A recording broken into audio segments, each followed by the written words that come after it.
हे एकनाथ शिंदेंच्या भेटीसाठी मुक्तगिरी बंगल्यावर दाखल झालेत। उच्च पदावरच्या व्यक्तीच्या सांगण्यावरून योगेश कदमांनी बंदूक परवान्यासाठी शिफारस पत्र दिलं असा खळबळजनक खुलासा रामदास कदमांनी केलाय। तर राम शिंदेंच्या सांगण्यावरून योगेश कदमांनी शिफारस पत्र दिलं असावं असा आरोप रोहित पवारांनी केलाय आणि या विषयावर एकनाथ शिंदे यांच्याशी योगेश कदम हे चर्चा करणार आहेत।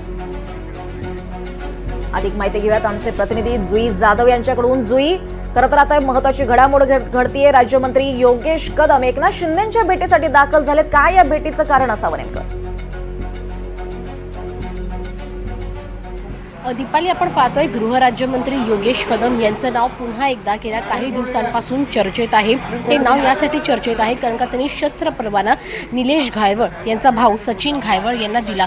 पोलिसांनी अहवाल दिला होता की तुम्ही यांना शस्त्र परवाना देऊ नका, मात्र पोलिसांचा अहवाल असून देखील योगेश कदम यांनी सचिन घायवळ यांना शस्त्र परवाना दिल्याचा आरोप आता त्यांच्यावर केला जात आहे। मात्र एका उच्च व्यक्तीने सेनाही करायला सांगितलं असल्याचा दावा देखील रामदास कदम यांनी केला आहे। तर काल रोहित पवार आणि आज संजय राऊत या दोघांनी आरोप केले आहेत की राम शिंदे जे सभापती आहेत विधान परिषदेचे, त्यांच्या सांगण्यावरून योगेश कदमांनी सही केली होती शस्त्र परवान्याच्या त्यांच्या या मागणीवर। आणि आता खरं तर एकनाथ शिंदेंची भेट घेण्यासाठी मुक्तागिरी बंगल्यावर योगेश कदम पोहोचले आहेत। खरं तर एका वेगळ्या कारणासाठी ते भेट घेण्यासाठी आले आहेत अशी माहिती मिळते, परंतु निश्चितच या एका गोष्टीवरून देखील त्या दोघांमध्ये चर्चा होणार असल्याची माहिती मिळते। कारण का योगेश कदम या ज्या वेळेला सावली बारचं प्रकरण समोर आलं होतं त्यावेळेला एकनाथ शिंदेंनी भर सभेमध्ये सांगितलं होतं की मी तुझ्या पाठीशी आहे, परंतु आता हे जर आपण प्रकरण पाहिलं शस्त्र परवान्याचं, तर मग यावरून नेमकं एकनाथ शिंदे योगेश कदमांना काय बोलतात,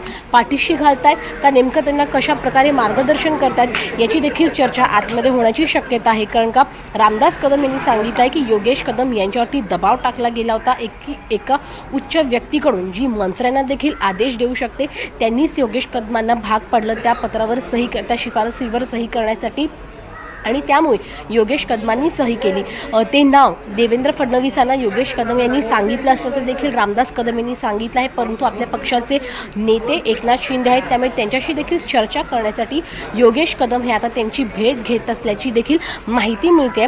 योगेश कदम हे अजूनही माध्यमांसमोर फारसं या संदर्भातलं खुल्या पद्धतीने बोलले नाही आहेत। कदाचित एकनाथ शिंदे यांच्यासोबत चर्चा केल्यानंतर त्यांची बाजू ते स्पष्टपणे माध्यमांसमोर मांडतील। मात्र आत्ताच्या घडीची सगळ्यात महत्त्वाची बातमी आहे कारण का योगेश कदम यांचं नाव चर्चेला आलं आहे पुन्हा एकदा, आणि आता ते तर थेट शस्त्र परवान्याला परवानगी दिल्यामुळे आलं आहे।